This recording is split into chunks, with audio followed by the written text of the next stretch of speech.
ஒரு பழமொழி இருக்கு. அதாவது ஒரு கை கொடுப்பது இன்னொரு கைக்கு தெரியக்கூடாதுன்னு சொல்லுவாங்க. அது யாருக்கு பொருந்துதோ இல்லையோ, ரஜினிக்கு கச்சிதமா பொருந்தும் என்று இவர் செய்த நல்ல விஷயங்களை தெரிந்து கொண்ட ஒருவர் சொல்லியிருக்காரு. அதாவது எத்தனையோ நடிகர்கள் கோடிக்கணக்கில் சம்பாதிச்சாலும் பிறருக்கு உதவ வேண்டும் என்ற மனசு இருந்தா மட்டும்தான் உதவிகரம் பண்ண முடியுமா. அந்த வகையில ரஜினியை பாராட்டி புகழ்ந்து பேசியிருக்காங்க ரெண்டு முக்கிய நடிகர்கள். அதாவது ஃபர்ஸ்ட் நடிகர் லிவிங்ஸ்டன். அவர் பேசிய ஒரு வீடியோ தற்போது வெளியாயிருக்கு. அதில் இவருடைய மனைவி உடல்நிலை சரியில்லாமல் மருத்துவமனையில் இக்கட்டான சூழ்நிலை இருந்திருக்காங்க. அப்போது ரஜினி தான் லிவிங்ஸ்டன் மனைவியின் மருத்துவ செலவுக்காக 15 லட்சம் ரூபாய் கொடுத்து அவருடைய உயிரை காப்பாற்றியதால் லிவிங்ஸ்டன் சொல்லியிருக்காரு. இவர் மட்டும் அன்னைக்கு உதவி செய்யவில்லை என்றா என்ன நடந்திருக்கும் என்று யோசிச்சு கூட முடியாது. அதனால எங்கள் குடும்பத்தில் உள்ள அனைவருமே ரஜினியை எங்கள் குலத்தை காக்க வந்த குலசாமியாக தான் நினைக்கிறோம் என்று சொல்லியிருக்காரு. இவரை போல பழம்பெரும் நடிகர் வி.கே. ராமசாமி அவர்களும் ஒன்று சொல்லியிருக்காரு. அதாவது எம்ஜிஆர் சிவாஜி காலங்களில் குணச்சித்திர கேரக்டர்கள்லையும் காமெடி கதாபாத்திரத்திலையும் பின்னி பெடல் எடுத்தவர் தான் வி.கே. ராமசாமி. அதன் பிறகு வாய்ப்புகள் கம்மியானதும் ரஜினியிடம் தான் உதவி கேட்டிருக்காரு இவர். அதுவும் தயாரிப்பாளராக வேண்டும் என்று சொல்லியிருக்காரு.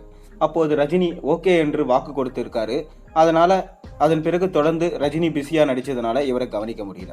இருந்தாலும் ரஜினி நடிக்கும் படங்கள்ல ஏதாவது ஒரு காட்சியில வி.கே. ராமசாமிக்கு வாய்ப்பு இருக்கிற மாதிரி பண்ணியிருக்காரு.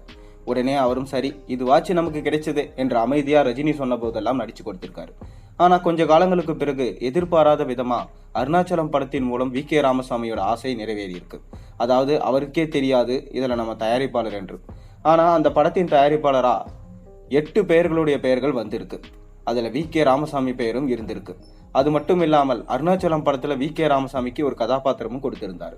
பிறகு அவர் நடித்த கதாபாத்திரத்துக்கு சம்பளத்தையும் கொடுத்து தயாரிப்பாளராக கிடைச்ச பங்குல 25 லட்சம் ரூபாயும் கொடுத்து அவருடைய வறுமையை போக்கியிருக்காரு. இதை என்றைக்கும் மறக்கக்கூடாது என்பதற்காக ரஜினியோட புகைப்படத்தை பூஜை அறையில வச்சு குலசாமியா வைப்பட்டிருக்காரு. இப்படிப்பட்ட இந்த இரண்டு நிகழ்வுகளை சம்பந்தப்பட்ட நடிகர்களை உணர்வுபூர்வமா அவங்க தெரிவிச்சிருக்காங்க.